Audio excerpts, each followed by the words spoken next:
gbogbo eléyìí ìgbàgbọ́ àwọn Ash'ari ni ìgbàgbọ́ àwọn Mu'tazila làwọn jẹ́ pé ní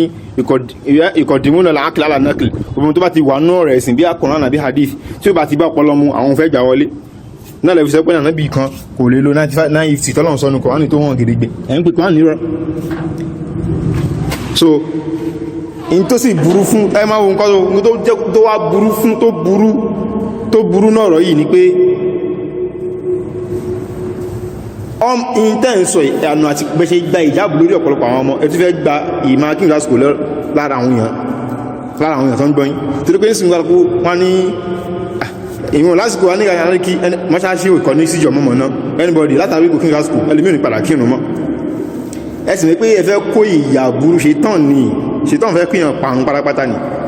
so ẹ wo ìyà tọ́lọ́ promise àwọn tán fi ìrora rẹ̀ gáyù ni o فخلف من بعد مخالف أضاعوا الصلاة واتبعوا الشهوات فسوف يلقون غيا so Allah ni ó gbà wọn tẹ́ bá ní fi ìrora rẹ̀ báyẹn ìhọ́yù wọ́n padà pàdé ibẹ̀ náà jù wọ́n sí àǹfà ní ìhọ́yù kò tó kan ní tọ́lọ tó wà nù náà tẹ́ pé iná kan tún pàyà rẹ̀ iná kan tún bẹ̀rù ẹ̀ so jahannama gan ó ti tó fẹ́ tí ó kírun Allah ni ìhọ́yù ni tí jahannama gan bẹ̀rù tó máa ń wá ìṣọ́ Ọlọ́run bá lọ́wọ́ tó máa ń wá ìṣọ́ Ọlọ́run kú lọ́dọ̀ ẹ̀ jahannama ń wá ìṣọ́ Ọlọ́run lọ́wọ́ gáyù pé kó máa kẹ́lọ́ máa gáyù kó fara kàn so gáyù yẹn láyé fi sun ìwọ́ tó kírun lásìkò ní tí Mudeeru ṣe tó sì ń pèpè sí tán pèyìn sí nìyẹn àlóyè kẹ́ṣọ́ra láì ní ìgbàsíkò tó pọ̀ rárá ẹni táà náà gbọ́ tí Mudeeru sọ yìí ẹni tó bá ronú sí dáadáa yóò rí pé ọ̀rọ̀ yẹn gba ìfura so gba ìfura tó yẹ wáyé sí pé ní Bukhari náà ni ẹfẹ́ máa ta ṣe àtakò fún lórúkọ kí ẹ̀ ń ṣe àtakò fún Bukhari ẹ̀takò ànábì ẹ pé ìtànàbí sọ ẹni kò rí bẹ́ẹ̀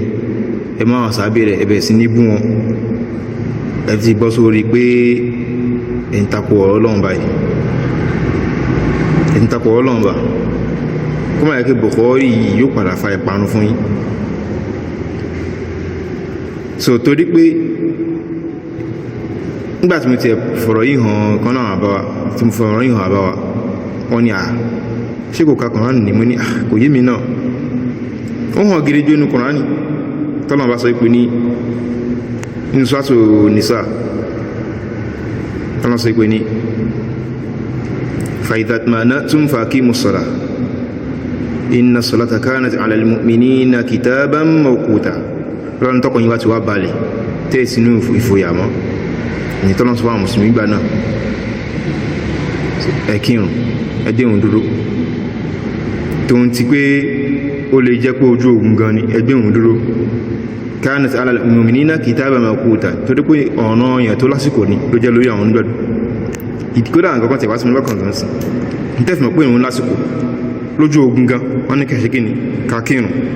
kílé tọ́ ní ká dìlé rẹ̀ torí pé lásìkò tí ó ṣe kí ni tó wọlé mo lẹ́sí pé ní ẹwà ní Bukhari ṣe Bukhari nìkan ló gba hadith yẹn wá kódà yẹ kì sọ̀kan fún yín Sheikh Adam ó ní tíra kan tí wọ́n kọ tíra kan báyìí tọ́kù hadith nìkan jọ sí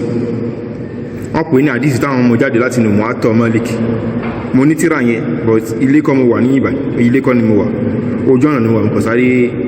ìyá mosque máa ṣe lecture yìí tíra yẹn gbọ́nà bàtà wọn lè kí mo ní káwọn ọmọ mo fọ́sà àwọn ọmọ ha bí àdísì mẹ́wàá nù tíra yẹn a sì rẹ̀ wọn àdísì kalamọ́dẹ̀ mú àdísì yẹn kélékèlé nù Muwatta Malik ni Imam Malik so ló pa ìbúkọ́lá Imam Malik gan ọ́n ní mú àdísì yẹn torí ká wá ha Muwatta Malik alhamdulillah tẹ́tẹ́ sí pé àwọn tíra yẹn gan jójú kò pé afẹ́ àdísì náà ló jẹ́ ká tún bí pàtúrà àwọn tíra yẹn gbà yẹn à ń sọ̀rọ̀ bí ọ̀rọ̀ ọdún mẹ́wàá nǹkan sẹ́yìn ni so iná àdísì kàdámọ̀ mú wá ní bẹ̀rẹ̀ tíra yẹn tó wà ní bẹ̀rẹ̀ Muwatta Malik náà bí àdísì kìíní sí kẹta nínú síra ṣe kàdámọ̀ ẹ̀ òun náà ní àdísì Abdullah ibn Umar tó ní nazala Jibrilu fasalla kódà Imam Malik àwọn nímọ̀ ní ojúpònà awqatu salat wọ́n ní ọ́fíìsà bẹ́ ojúpònà àwọn àsìkò ìrun kalẹ̀ wọn káwọn gọ́ọ̀mọ̀ pásìkò ìrun ọ gbà pé ìrun lásìkò so bí sì mọ̀ wípé ní ìjẹba ti Bukhari pàtàkì lọ́dọ̀ yín lé ní Imam Malik ọ pàtàkì lọ́dọ̀ yín wá ìdọ́lá kẹtùbẹ̀ sí ní bú àwọn náà so Imam Malik ọ ní ìmọ̀ ní àwọn fi sábẹ́ àdìs tó wá lábẹ́ ojúpọ̀nà àwọn tó wá lábẹ́ àsìkò àwọn àdìs tó sọ̀rọ̀ nípa àsìkò òun àwọn àgbà mú àdìs tí Abdullahi ibn Umar wá a sì mọ̀ pé ní Imam Maliki wọ́n máa ń gba ọ̀rọ̀ wá látọ̀dọ̀ Nafi' wọ́n tí Nafi gbẹ́sìgbà látọ̀dọ̀ Abdullahi ibn Umar ìgbà míì wọ́n máa gbà látọ̀dọ̀ Zuhri so Zuhri tàbí kékeré ẹ̀rọ kàfihànlẹ̀ ọ̀rọ̀ àdìs ni ẹ ilmul hadith ni ẹ so ọwọ́ àgbà àdìs yẹn látọ̀dọ̀ Nafi látọ̀dọ̀ Abdullahi ibn Umar Abdullahi ibn Umar wá sọ pé ní nazala Jibril fasalla Rasulullah Jibril sọ̀kalẹ̀ ní wákàtí kan ó bá kírun Ànábì náà sí kírun fáwọn èèyàn thumma nazala fasalla Rasulullah lẹ́yìn náà ó ti sọ̀kalẹ̀ ní wákàtí mi ó tún kírun Ànábì tún kírun fáwọn èèyàn thumma nazala fasalla Rasulullah lẹ́yìn náà ó tún kírun ní wákàtí mi Ànábì tún kírun thumma nazala fasalla Rasulullah sallallahu alaihi wasallam lẹ́yìn náà ó tún kírun ó tún sọ̀kalẹ̀ ní wákàtí mi ó tún kírun Ànábì tún kírun thumma nazala fasalla Rasulullah lẹ́yìn náà ó tún sọ̀kalẹ̀ ní wákàtí mi ó tún kírun Ànábì tún kírun faqala bihadha umirta ló wá ní báyìí láṣẹ pa aláṣẹ wọ Muhammad kò máa kírun tó wọ́n sì sọ́nù kọ́ wá ní pé àsìkò tó ṣe kí ni ìrànràn èèyàn tó lásìkò ní gbọ́lẹ̀ rẹ̀ fìyàn sí wà láì fẹ́ sùn ẹ wá ń ṣe pé Ànábì ti ń kírun ó ti kí mẹ́rin ó ti kí méjì ó ń kí mẹ́ta àwọn ti mọ̀ ọmọ bẹ́ẹ̀ ni èyí ká Ànábì ló sọ pé so torí náà ẹ fẹ́ fìyàn wé pé àsìkò tó ń kí náà ti dá mọ́ Ànábì ò dédé kírun pẹ̀lú lásìkò kan pàtó bí kì í ṣe pé bọ́lọ̀ ṣe ní kó kí lásìkò ló fi jásí pé ní wá náà hadith Abdullahi ibn Mas'ud Imam Bukhari gbé wá bẹ́ẹ̀fẹ́ ó sì wá náà hadith míì náà bí Tirmizi gbogbo ìlànà wípé ní ayyul a'mal afdal iṣẹ́ olólórí jù Ànábì ní as-salatu fi awwali waqtiha aw fi awwali waqtiha ala waqtiha ẹ̀yìn ta kí lákọ̀ọ́kọ́ àsìkò ẹ̀yìn ta kí lákọ̀ọ́kọ́ ìta kí ní àkọ́kọ́ àsìkò ẹ̀ ìta kí sásìkò rẹ̀ àsìkò tó wọlé gangan tó túnmọ̀ sí kó lásìkò Ànábì náà ló lórí ìwájú Allah ó bèèrè lẹ́yìn kí súnmọ̀ ayù Ànábì sì sọ fún pé ẹlẹ́yìn ilé ó tún bèèrè pé kí tún ní Ànábì sọ fún ó tún bèèrè kí tún ní Ànábì sọ fún ìgbà ìwò yẹn sì àdísì sọ pé lásìkò rẹ̀ àdísì mi sọ pé ní lákọ̀ọ́kọ́ àsìkò rẹ̀ narration yẹn ọ̀rọ̀ méjì ló gbà wá jẹ́fùn mi pé ìrun ó dà ó lásìkò tó yẹ kó máa ọkàn ṣe kí ni tó máa ń tẹ́ wá ti dé títí sáfi expire tásìkò mi ma fi dé tásìkò mi ma fi tó so ìgbàmí sì kéré yóò ti expire gan tásìkò mi tó tó ìgbàmí kéré ìrun mi ni ó ṣe kí ni yóò jà kúrò tó yẹ sí pé ní sàábì kan ó wá bá Ànábì àdísì ó wà nù náà pé Imam Ahmad gbà wá ó sì ń bẹnu Bukhari náà ó wà nù Mu'atta Malik náà alhamdulillah wá ha Mu'atta Malik alhamdulillah so hadisi yìí Abu Hurairah ló gbà wá sàbíyàn bí ọ̀nà Ànábì sallallahu alaihi wasallam pé ní kó sọ àsìkò ń fóun àsìkò alfajar Ànábì wá fẹ́ kọ bọ́gẹ́ bó ṣe máa ń kọ́ ọmọ èèyàn ní ẹ̀kọ́ practical torí kọ́ àgbà olùkọ́ Ànábì sallallahu alaihi wasallam tọ́lọ̀ ń kọ́ ni tí àwọn ìyàwó rẹ̀ gan tún máa ń ṣe bẹ́ẹ̀ lẹ́yìn rẹ̀ àtàwọn sàbí tó kù Ànábì ìdá lóhùn Ànábì fi lé sí ìbéèrè rẹ̀ Ànábì wá ìgbà tó di àwọn ọjọ́ kejì ọdún wọn sì wá kí lẹ́yìn Ànábì wá ìtẹ̀ kí wọn lásìkò tí àsùbá ọkọ̀ wọlé tí ilẹ̀ sí dúdú ní àsìkò galas gẹ́gẹ́ bí Àìṣà yìí sọ wípé náà obìnrin máa ìtẹ̀ ń padà sílé ní àsìkò galas tẹ́nìkan onímọ̀ káwọn ni so Ànábì kí wọn lásìkò yẹn tẹ́ pé ilẹ̀ sí àlè tí rí ojú èèyàn ká àlè tí rí èèyàn ká sọ pé lágbájá ló ń bọ̀ nígbà tó dijọ́ kejì Ànábì wá lọ àsùbá lára títí tó fi pé sọ́mọ̀ tí ń funfun Ànábì wá pè ìpè ní ìgbà tó dijọ́ kẹta tó dijọ́ tó béèrè ìjọ́ kejì Ànábì ká àsùbá lára ó kí lásìkò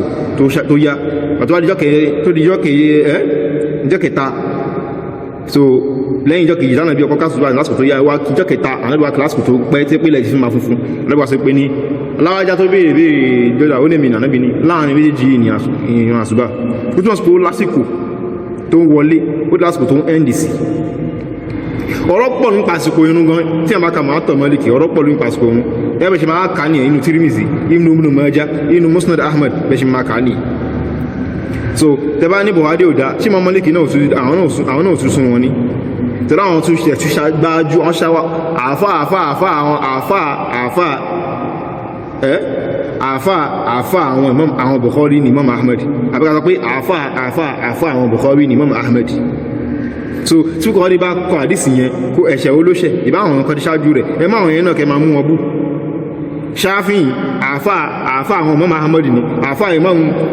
Imam Bukhari ni Shafi jẹ́ ẹ mọ́ Shafi náà kẹma dán ọmú náà àbí Shafi ó ṣàjẹ́ àfà fún Ahmad ibn Hanbal Ahmad zikiri àfà Bukhari ni so ilé yóò jẹ́ ká mọ̀ yí pé ní kò sọ́wọ́n bí àwọn kọ́tẹ́ ń sọ yìí kò sọ́wọ́n bí àwọn kọ́tẹ́ ń sọ yìí tó sọ́wọ́n dúnyàn ní pé àwọn èèyàn lọ́sí wà lọ́dọ̀ yín tọ́sí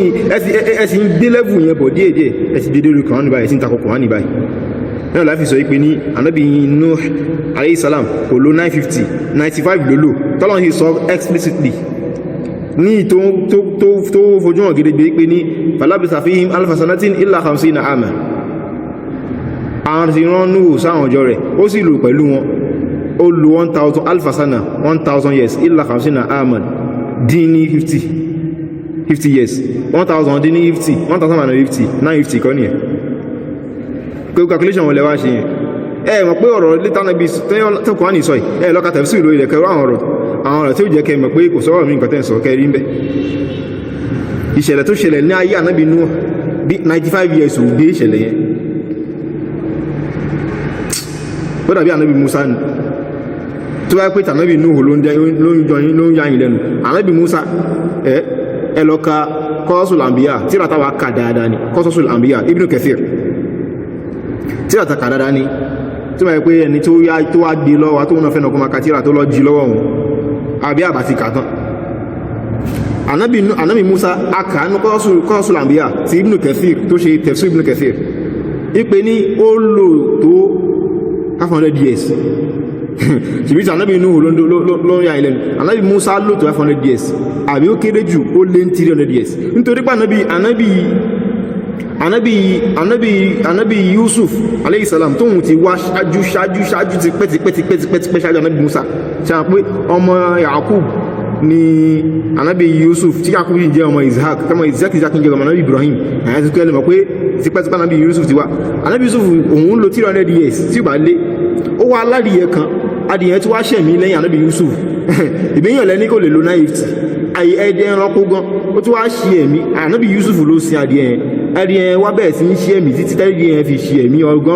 ọgọ́rùn méjì tí sànàbí mú Ànábì Yusuf wá sọ wáyẹn pé ní ẹ̀dìyẹ yóò ṣẹ̀yìn yóò ṣe ẹ̀mí lẹ́yìn tòun yóò sì kọ̀ntínú láti máa kọ títí tẹbá ti rí pé kò kọ mọ́ ẹ̀mà létí Ànábì Musa ẹ wo gap láàrin Ànábì Yusuf sí Ànábì Musa tẹbá tí wọ́n rẹ̀ tí pé kò kọ mọ́ ẹ̀mà létí Ànábì Musa àmì Ànábì Musa ìwọ tó sọ pé kìnnìkan lórí